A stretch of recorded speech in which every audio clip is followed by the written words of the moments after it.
তো আজকে মঙ্গলবার, আজকে বিকালবেলার ওয়েদারটা দেখো কি সুন্দর।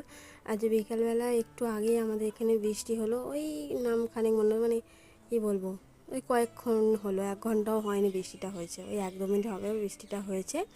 তো আকাশের ওয়েদারটা কি সুন্দর লাগছে, তার মধ্যে এই চাঁদ মামা উঠেছে, আরও সুন্দর অপূর্ব লাগছে, যেন মনে হচ্ছে সুন্দর, মুখের মধ্যে একটা কাঁচের টিপ পরানো আছে, দূর থেকে সেরকমই মনে হচ্ছে।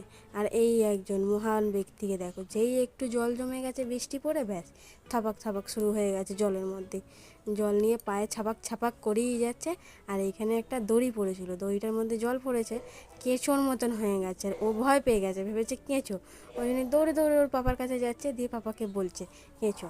আর আমাদের ওখানকার প্লাস্টিকটা না পুরো ছিঁড়ে গেছে, তার জন্য ওখান থেকে জলটা গড়িয়ে একদম আমাদের রাস্তার দিকে চলে যায় জলটা গড়িয়ে। আর এখানে গাছেতে কত আম হয়েছে। ভিডিওটা ভালো লাগলে লাইক করবে, কমেন্ট করবে, সাবস্ক্রাইব করে শেয়ার করে।